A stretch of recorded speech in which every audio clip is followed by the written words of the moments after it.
Welcome to JS academy. இந்த வீடியோவில் இடைநிலை ஆசிரியர் தேர்வு 2024 நடக்க போதுன்னு ஒரு அறிவிப்பு நேற்று தான் நம்மளுக்கு வந்திருந்தது. ஸோ இந்த ஒரு பர்டிகுலர் வீடியோவில் அந்த இடைநிலை ஆசிரியர் தேர்வுக்கான கல்வி தகுதி என்ன, வயது வரம்பு என்ன, அண்ட் பாடத்திட்டம் சிலபஸ் என்னென்ன படிக்கணும் அப்படின்றத பற்றி தான் நம்ம இந்த வீடியோவில் பார்க்க போகிறோம். ஃபஸ்ட்டு கல்வி தகுதி அப்படின்னு சொல்லிட்டு பார்க்கும்போது நம்ம டீச்சர் ட்ரைனிங் படிச்சிருந்துருக்கணும். அதாவது டிப்ளமோ இன் டீச்சர் எஜுகேஷன் முடிச்சிருந்துருக்கணும். இது 12th முடிச்சுட்டு டைரெக்டாகவும் படிக்கலாம், இல்லை எனி அதர் டிகிரி படிச்சுட்டும் நம்ம போகலாம். பட் மினிமம் குவாலிஃபிகேஷன் 12th முடிச்சிருந்துருக்கணும். ஸோ அப்போது அந்த டீச்சர் ட்ரைனிங் முடிச்சுட்டு Tamil Nadu teachers eligibility test paper 1, அதாவது இடைநிலை ஆசிரியர் அப்படின்னா 1st standard to 5th standard வரைக்கும் இருக்கக்கூடிய ஸ்கூல்ஸில் தொடக்கப்பள்ளிகளில் ஆசிரியராக பணி நியமனம் பண்ணுவதற்கான ஒரு தேர்வு தான் அது. ஸோ 2013 வரையில் டெட் பேப்பர் 1 பாஸ் பண்ணவங்கள டைரெக்டாகவே தொடக்கப்பள்ளிகளில் இடைநிலை ஆசிரியர்களாக பணி நியமனம் பண்ணாங்க. ஆனால் அதுக்கப்புறமா நிறைய பேர் பாஸ் பண்ணி வச்சுட்டாங்க. ஸோ போஸ்டிங்ஸ் அடுத்தடுத்து போடலை. ஸோ அதனால் கவர்மெண்ட் பார்த்தீங்கன்னாக்கா இப்போ என்ன பண்ணுறாங்கன்னா teacher training plus TET paper 1 pass பண்ணவங்களுக்கு இந்த எஸ்ஜிடியை வைக்க போகிறாங்க. சரிங்களா? அப்போது இதுக்கான வயது வரம்பு என்ன அப்படின்னா, so age limit as on 1/7/2023 இது யூஜிடிஆர்பிக்கு வந்த நோட்டிஃபிகேஷனில் அவங்க கொடுத்த ஒரு ஏஜ் லிமிட். இதே தான் டீச்சர் அப்படின்னும் போது இதே தான் எஸ்ஜிடிக்கும் வரும்னு நம்ம நம்பலாம். அந்த ஒரு நோட்டிஃபிகேஷன் வரும்போது டீட்டெயில்டாக அவங்க அதுக்கான ஏஜ் லிமிட்டை தருவாங்க. பட் இப்போது as per the GO number 185 school education department dated 21/10/2023 the upper age limit, அதிகபட்ச வயது வரம்பை பார்த்தீங்கன்னாக்கா அந்த ஜிஓ நம்பர் 185 தான் சொல்லியிருந்திருக்காங்க. அப்போது அதிகபட்ச வயது வரம்பு என்ன அப்படின்னா, the upper age limit for the candidates belonging to general category for appointment by direct recruitment for this selection is 53 years of age as on first day of July of recruitment. Okay, so இந்த date of நோட்டிஃபிகேஷனில் 1/7/2023 அன்று 53 வயசு நடந்துக்கிட்டு இருக்கிறவங்க apply பண்ணுறதுக்கு eligible. இதுதான் அதிகபட்ச வயது வரம்பு. சரிங்களா? இது ஜென்ரல் கேட்டகரிக்கு. Okay, also the upper age limit for the candidates belong to schedule caste, schedule tribes, backward class Muslims, backward classes, MBC, denotified community and destitute widow of all caste is 58 years of age as on the first day of July of the recruitment. சரிங்களா? அப்போ SC, ST, BCM, BC, MBC, denotified community and destitute widow இவங்க எல்லாருமே அந்த 1/7/2023 அந்த தேதியில் 58 வயசு நடந்துக்கிட்டு இருந்திருந்தா அப்போதான் அவங்களுக்கு 58 வயசு ஸ்டார்ட் ஆகி இருக்கு அப்படின்னா அவங்க அப்ளை பண்ணிடலாம். 58 முடிஞ்சு 59 ஸ்டார்ட் ஆகி இருந்திருக்க கூடாது. ஓகே, இது யூஜிடிஆர்பி அண்ட் பிஆர்டிக்கு கொடுத்த age relaxation and age limit. நமக்கு இந்த எஸ்ஜிடிக்கானது நோட்டிஃபிகேஷன் வரும்போது டீட்டெயிலாக வரும். ஸோ அதை எப்போ அப்படின்றத நான் உங்களுக்கு அப்டேட் பண்ணுறேன். சரிங்களா? ஸோ அடுத்தது பாடத்திட்டம் சிலபஸ் அப்படின்னு வரும்போது இடைநிலை ஆசிரியர் பணித்தெரிவிற்கான போட்டித் தேர்வு அமைப்பு.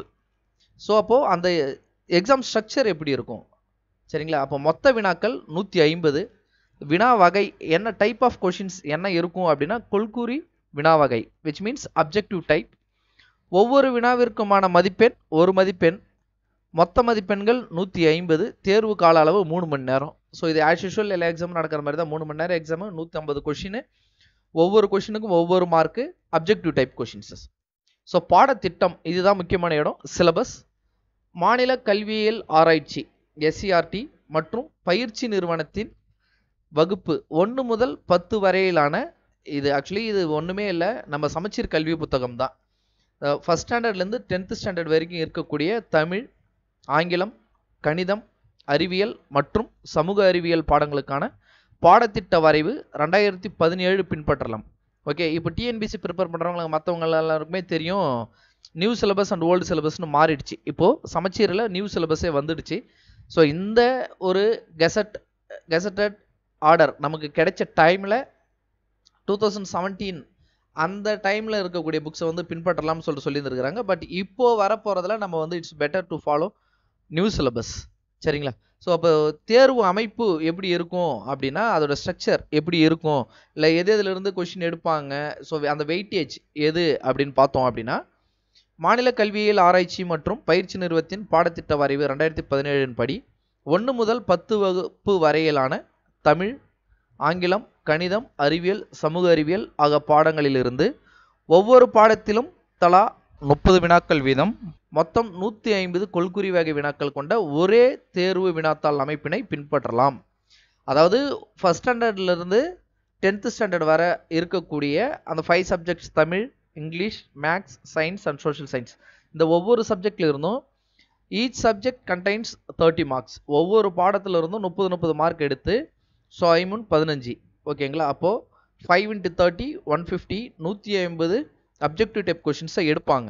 ஓகே, இதில் வந்து இப்போ நம்மளுக்கு ஒரு சின்ன டவுட் ஒன்று வரும். என்ன அப்படின்னா, அந்த டீச்சர் ட்ரைனிங் படிச்சுட்டு இல்லை அந்த டெட் பேப்பர் 2 இது படிக்கிறவங்க இவங்க 2 பேருமே ஆர்ட்ஸ் ஸ்ட்ரீமாக இருந்தாங்க அப்படின்னா, பேப்பர் 2வை பொறுத்த மட்டும் இல்லை ஆர்ட்ஸ் ஸ்ட்ரீமாக இருந்தாங்க அப்படின்னா அவங்க என்ன பண்ணலான்னா சோஷியல் சயின்ஸை வந்து மேஜராக எடுத்துக்கலாம். விச் மீன்ஸ் ஆப்ஷனல் பேப்பரை எடுத்துக்கலாம். இந்த தமிழ், இங்கிலீஷ் ஸ்டாண்டர்ட், சோஷியல் சயின்ஸை அதை மட்டும் அவங்க தனியாக படிக்கலாம்.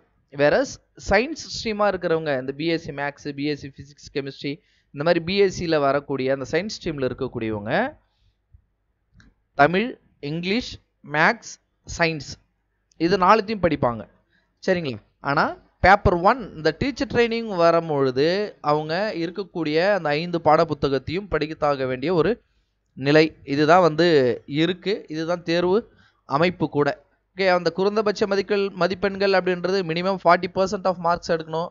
அதில் அதர் கேட்டகரிஸ் இந்த BCM, MBC, SC, SCA, ST இவங்கெல்லாம் 30%. இது வந்து ஒரு பாஸ் மார்க், அதுதான் வந்து எலிஜிபிள். நீங்கள் 30% ஆஃப் மார்க்ஸாக எடுக்கணும். அப்போ தான் வந்து உங்களை வந்து அந்த எலிஜிபிளுக்குள்ளே எடுத்துகிட்டு வருவாங்க. நீங்கள் 30 எடுக்கலனா ஃபெயிலுன்ற கணக்கு தான்.